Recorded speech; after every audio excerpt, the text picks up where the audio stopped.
लोग कहते हैं कि पोखराज पत्थर है, नीलम पत्थर है, चाहे कोई भी मतलब इस तरह की जो, हाँ हाँ, तो लोगों का जो ऊर्जा लेवल है बढ़ा देता है, जो मतलब जो उसके संपर्क में रहता है, जो धारण करता है या रखता है, तो उसका लेवल बढ़ा देता है।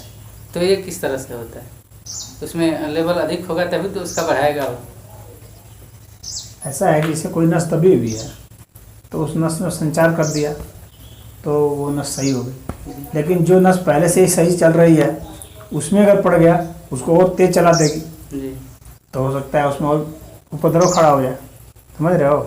तुम्हारे शरीर में गर्मी है पहले से ही और मैंने गर्म चीज़ डाल दी और गर्मी हो गई ना, हाँ, तो पित्त का रोग हो जाएगा। लेकिन अगर शरीर में गर्मी नहीं थी और मैंने दिया तो वो लाभ कर जाएगा। तो ऐसा नहीं है कि कोई भी पत्थर है चाहे कोई भी चीज़ धातु है तो किसी को दे दिया जाए तो सभी को लाभ ही कर जाएगा। उसकी प्रकृति देख करके दी जाती है कोई चीज़ कि इस व्यक्ति की प्रकृति क्या है, क्या इसको अगर कुछ गर्मी की आवश्यकता है कि कुछ ठंडक की आवश्यकता है, उसके हिसाब से। तो औषधियाँ भी गर्म होती हैं ठंडी होती हैं, पत्थर भी गर्म ठंडे होते हैं, उनकी तासीर अलग अलग होती है ना सबकी। तो हर व्यक्ति की भी अपनी तासीर अलग अलग होती है। तो कोई व्यक्ति किस नेचर का है, कोई व्यक्ति किस नेचर का है, तो जो जिस नेचर का है उसके अनुसार से ही जो वैद्य होते हैं या जो ज्योतिषाचार्य होते हैं, जैसे तुम कह रहे हो पत्थरों की बात कर रहे हो, तो उसके हिसाब से ही वे देते हैं उसको समझ करके कि इसको किस चीज़ की आवश्यकता है।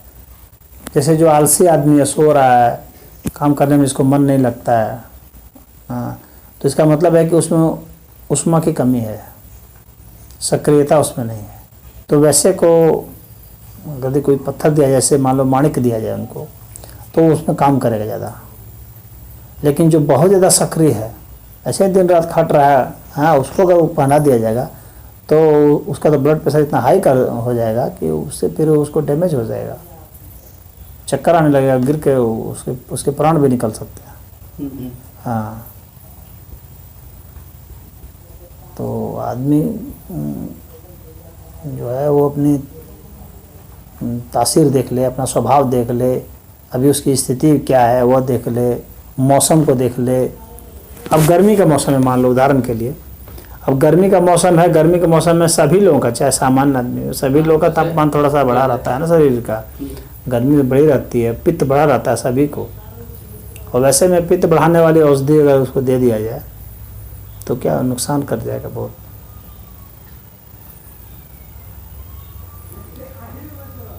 तो इस तरीके से है ये, इस नेचर में तो हर तरह की चीज़ है ना, जहर भी है, अमृत भी है, सब है।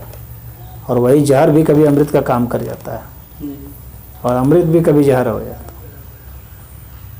परिस्थिति के हिसाब से है, व्यक्ति के हिसाब से है। ठीक है, हमने तो पूछ लिया जो हमको पूछना था, हमको कुछ पूछे के बाद नहीं, तो बिना पूछले तो कौन सी समस्या का समाधान तो ना मिली। उनको समस्या ही नहीं है। हाँ, तुम जबरदस्ती तो ठीक है, उसमें कोई समस्या नहीं है, वो तो खुद ही समाधान है।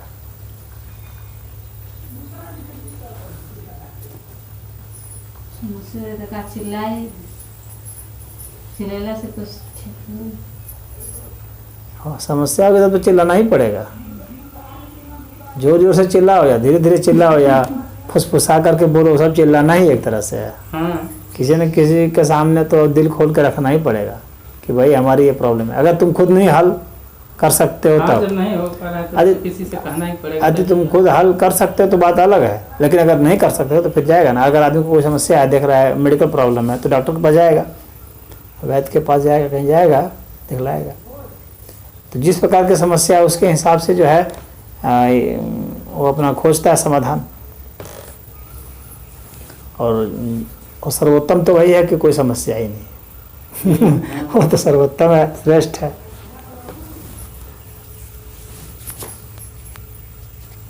कुछ लोग जो है अपनी समस्या को अपने में दबा के रखते हैं,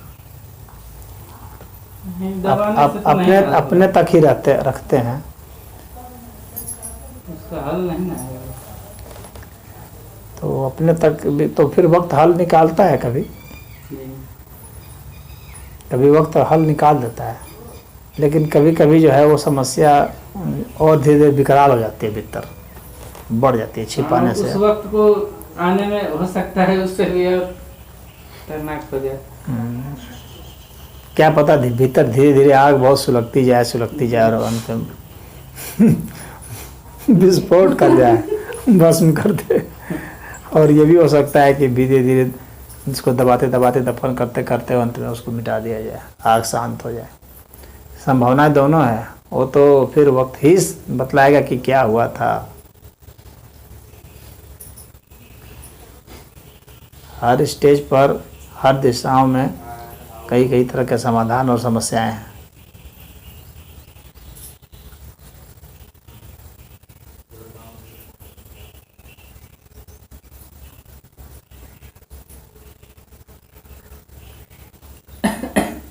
कुछ पूछे के बाद में पूछ लो तो हम एक बार दूसरी से। अच्छा एक बार हो गई दोनों में, पूर्णिमा में हाँ 3 बार। हाँ तो गुरु पूर्णिमा में बोला जाता है के अब उस समय पहचान होता है आई गई के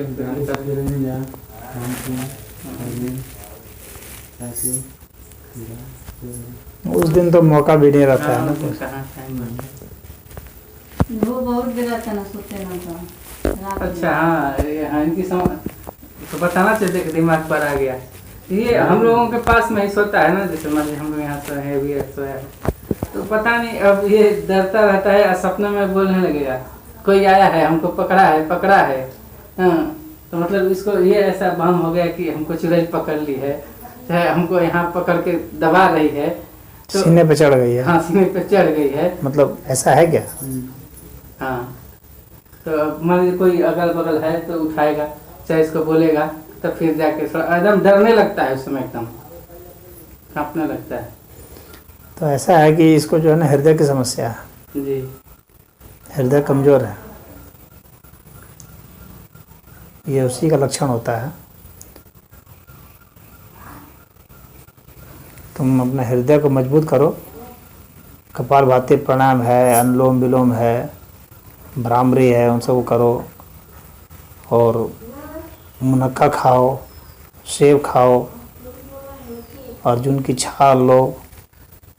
मेन समस्या है इसका दिल कमजोर है। दिल कमज़ोर है। दिल कमज़ोर होने से ऐसा लगता है कि जैसे मेरा कोई गला दबा रहा है, मेरे सीने पर कोई चढ़ बैठा है, रात को पसीना पसीना हो जाता है व्यक्ति। उसको लगता है कि अब मुझे ये मेरा गला दबा के मार देगा मुझे। ये पहले ऐसा नहीं, जब वो काम करने हम लोग का का- जो चित्त होता है, हम लोग का चित्त स्वयं ही ऐसे ही कल्पना कर देता है। कुछ लोग इसको भूत समझ लेते हैं जी जी वही बात कि है। भूत हमको पकड़ लिया, डायन पकड़ ली। ऐसा नहीं, हम लोग का चित्त स्वयं ही ऐसा वो बना देता है, क्योंकि हृदय में समस्या है। तो हृदय कैसे बताएगा कि मेरे पास मेरी समस्या है, तुम सुन नहीं रहे हो। हृदय के पास कौन सी भाषा है? हाँ उसके पास तो एक ही भाषा है ना कि तुमको सपने में उसको बताया है। और उसका ऐसा तो है नहीं कि उसका मुंह है वो बोलेगा कि मेरी ये समस्या है। हम लोग का हर अंग जो है ना, उसकी अपनी एक भाषा है, और उससे वह अपनी सूचना देता है, अपने स्वस्थ होने की भी और अपने रोगी होने की भी। तो वो चाहता है कि उसका उपचार हो। हृदय तुम्हारा चाह रहा है कि तो उसका उपचार हो, लेकिन वो कैसे बताएगा तुमको? हाँ एक बार इसको मैं बोला था कि चलो बहन गुरु से कुछ पूछ लेना। तो वो हृदय की तुम्हारी समस्या है। हृदय की समस्या होने से ऐसा होता है। तो हृदय ऐसा स्वप्न दिखलाता है बार बार, उसी के हृदय की प्रेरणा से ही स्वप्न आते हैं इस तरह के, जिससे कि तुम समझ जाओ कि तुमको हृदय में कोई प्रॉब्लम है। अब तुमको जो है उपचार करना चाहिए, डॉक्टर वैद्य के पास जाओ या योगियों के पास जाओ।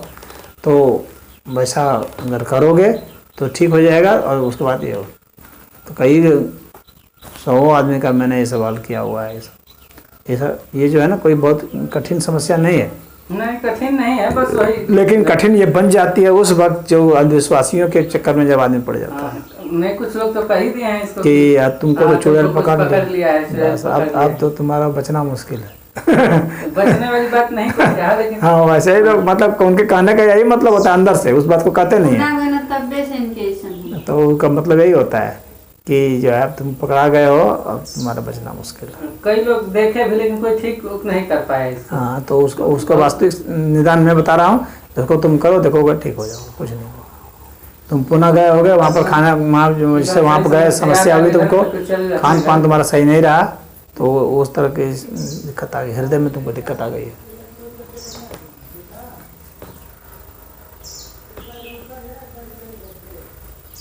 भावनात्मक परेशानियां भी हो जाती हैं, हाँ। भावनात्मक परेशानियां भी हो जाती हैं। हाँ, तो उससे भी हृदय को जोर पड़ता है, क्योंकि हृदय जो है ना भाव का केंद्र भी है। भाव का सारा प्रेशर जो उसका जहर जो है, भावनात्मक परेशानी तो उसका जहर हृदय पर ही जाता है और वहाँ पर उसको दिक्कत होती है। तो इस तरह से स्वप्न जो है याद करता है।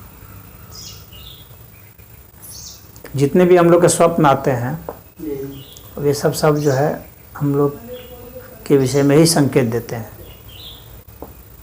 वो उनकी एक भाषा अलग होती है, कोड भाषा होती है स्वप्न की।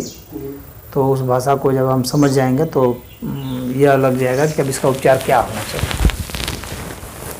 अच्छा, एक चीज़ हमको ऐसा महसूस होता है एनी टाइम, जैसे मैं रास्ते में चल रहा हूँ, सोया हूँ, तो कुछ रहता नहीं है लेकिन हमको जैसे सांप जैसा महसूस होता है एनी टाइम। जैसे मान लीजिए चला तो अगर कोई लकड़ी भी है टेढ़ी मेढ़ी तो ऐसा महसूस हुआ कि वहाँ सांप है क्या, इधर इधर जैसे मतलब चल रहे हैं, इधर डर है तो थोड़ा सा ऐसा होता सांप है क्या, मतलब हर समय सांप का विचार हमारे मन में रहता है। मतलब कोई भी टेढ़ी मेढ़ी चीज़ देख करके तुम्हें सांप का भ्रम होता है, कहना या होता फिर है। ऐसे टेढ़ी मेढ़ी नहीं भी रहे तो ऐसा महसूस हो जाता है रास्ते चलते या फिर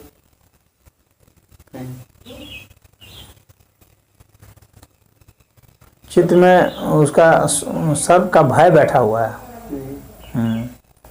इस वजह से, और वैसे भी सभी को होता है ये कि हम लोग जब देखते किसी चीज़ को ना तो एकाएक हम लोग झटका से देख करके स्पष्ट हम लोग को बोध नहीं होता है। हम लोग को एक वहम सदैव रहता है, क्योंकि कई तस्वीरें जो है एक साथ दिमाग प्रोसेस करता है कई तस्वीरों को, और उसमें एक के तस्वीर के ऊपर दूसरी तस्वीर जो है ओवरलैप हो जाती है, तो उसमें भ्रम की स्थिति बन जाती है। जैसे सांप भी हमने देखी है, हमने टेढ़ी मेढ़ी छड़ी देखी है, टेढ़ी मेढ़ी रस्सियाँ देखी हैं, तो टेढ़ी मेढ़ी रस्सी की जो छवि दिमाग में बनती है और जो सांप की जो छवि बनती है, ये दोनों कभी कभी मिल जाते हैं, ओवरलैप कर जाते हैं, तो हमको भ्रम हो जाता है कि ये रस्सी है कि सांप है। विशेषकर तब जबकि वो स्पष्ट नहीं हो, मतलब आने अंधेरे में ऐसा है, थोड़ा सा धुंधला टाइप का है, उस वक्त ऐसा होने पर तो यह जो है हम लोग के मस्तिष्क की उपज होती है। जब हमारा भय ज़्यादा प्रगाढ़ जब हो जाता है और अंधेरा हो जाता है और थोड़ा मतलब अंधेरा टाइप का रहता है, तो इसमें हल्की दिखती है, तो हम लोग को भ्रम होता है। हालांकि हम लोग को भ्रम बिल्कुल स्पष्ट जो है, ये कोई प्रकाश हो तब भी भ्रम हम लोग को होता है। ये बात नहीं कि उस वक्त भ्रम नहीं होता है, लेकिन उस वक्त भ्रम कम होता है और उस वक्त ज़्यादा भ्रम होता है जब अंधेरे टाइप में जब हम लोग रहते हैं, धुंधले में जब रहते हैं तो भ्रम ज़्यादा होता है, और प्रकाश में रहते हैं तो भ्रम कम होता है। लेकिन होता प्रकाश में भी भ्रम है, ज़्यादा उष्मा में भी दिखने लगता है। उष्मा में भी जैसे ज़्यादा तो टेम्परेचर का डिफरेंस होता है तो तस्वीर की छवि गड़बड़ाने लगती है। किसी की भी छवि, एक व्यक्ति की छवि है, जब किसी गहरे तापमान से होकर के उसकी छवि गुजरेगी ना तो उसकी तस्वीर हिलती भी नजर आएगी, क्योंकि वहाँ बदलाव हो रहा है ना हर समय तापमान का। तो जहाँ तापमान का बदलाव हो जाएगा, प्रकाश का बदलाव हो जाएगा, या आँख में कोई विकार हो गया, या मन कहीं और लगा हुआ है, चित्त किसी और जगह है, तो ये सब विकार को जन्म देते हैं, तो भ्रम को जन्म देते हैं। हम सोच रहे हैं कुछ और, हाँ, एकाएक कोई दृश्य आ गया तो हमें भ्रांति हो जाएगी। मान लो भले हम सड़क पर चले जा रहे हैं लेकिन हम सोच रहे हैं कुछ और, सड़क के विषय में नहीं सोच रहे हैं। सड़क में जो जो चीज़ें हैं उसमें नहीं है, हम सोच रहे हैं अपने घर परिवार के बारे में सोच रहे हैं, या कहीं स्कूल कॉलेज के बारे में सोच रहे हैं, और वहाँ चले जा रहे हैं और एकाएक वहाँ पर कोई रस्सी मिल जाएगी तो हमें सांप जैसा दिख जाता है। क्यों? क्योंकि हम स्पष्ट रूप से चल रहे थे तो उसको नहीं देख रहे थे, हम सोच रहे थे कहीं, तो हमारा दिमाग जो है ना एकाएक उसको प्रोसेस करके एकदम स्पष्ट नहीं बता पाता है। तो ये हमारे दिमाग की एक कमजोरी होती है, मानव दिमाग की कमजोरी है ये। थोड़ी देर के बाद जब देखेगा हिल रहा है, डूब नहीं रहा, सारा रंग सब देख लेगा तब ओ ये तो जो है सांप नहीं है भाई, ये तो